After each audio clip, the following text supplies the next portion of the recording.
മണിപ്പൂരിലെ പ്രശ്നങ്ങൾ അവസാനിക്കുന്നു, കലാപങ്ങൾ കെട്ടടങ്ങുന്നു.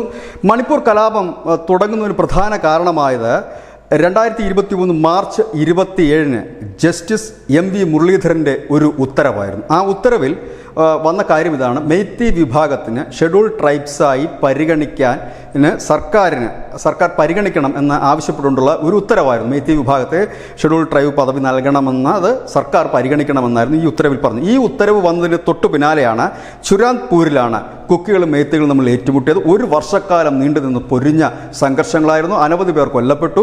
ഇതിനിടയിൽ ചില തീവ്രവാദ സംഘടനകൾ നുഴഞ്ഞുകയറി. പിന്നീട് കേരളത്തിലടക്കം ഈ രണ്ട് ഗോത്ര വിഭാഗങ്ങൾ തമ്മിലുള്ള ഈ സംഘർഷത്തെ മതപരമായി ചിത്രീകരിച്ചുകൊണ്ട് ചിലർ നേട്ടമുണ്ടാക്കാനൊക്കെ ശ്രമിച്ചിരുന്നു. ഏതായാലും അതിന് കാരണമായി മാറിയത്, ഈ സംഘർഷങ്ങൾക്ക് അല്ലെങ്കിൽ കലാപങ്ങൾക്ക് കാരണമായി മാറിയത് 2023 മാർച്ച് 27 ഒരു സുപ്രധാനപരമായ ഉത്തരവായിരുന്നു.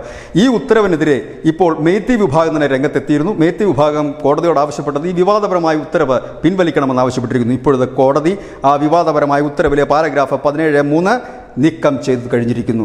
അതായത് സമാധാനത്തിന് വേണ്ടി മെയ്തികൾ തന്നെ മുന്നിട്ടിറങ്ങിയിരിക്കുന്നു. അവർ പറഞ്ഞു ഈ ഒരു വിവാദപരമായ ഉത്തരവ് നീക്കം ചെയ്യണമെന്ന് മെയ്തികൾ കൂടി ആവശ്യപ്പെട്ടതോടുകൂടി കോടതി അത് ഒഴിവാക്കുകയായിരുന്നു. ഇതിനിടയിൽ ചില ഹർജികൾ വന്നു. ഇനിയിപ്പോൾ ആ ഹർജികൾക്കൊന്നും വലിയ സ്ഥാനമുണ്ടാകില്ല. കാരണം ഈ വിവാദ ഉത്തരവിനെതിരെയായിരുന്നു ഹർജികൾ വന്ന് ആ ഹർജികൾ പരിഗണിക്കുന്നതിന് മുമ്പ് തന്നെ ആ ഭാഗം നീക്കം ചെയ്തിരിക്കുന്നു. ഏതായാലും ഒരു വലിയ കലാപത്തിന്, ഒരു വർഷക്കാലം നീണ്ടുനിന്ന സംഘർഷങ്ങൾക്ക് ഒരു ശാന്തതയിലേക്ക് നീങ്ങുന്നതിൻ്റെ ഏറ്റവും സുപ്രധാനമായ ഒരു നടപടിയിലേക്ക് ഹൈക്കോടതി കടന്നിരിക്കുന്നു എന്നുള്ളത് തന്നെയാണ് ഏറ്റവും പ്രധാനപ്പെട്ട വാർത്ത. News desk news India Malayalam.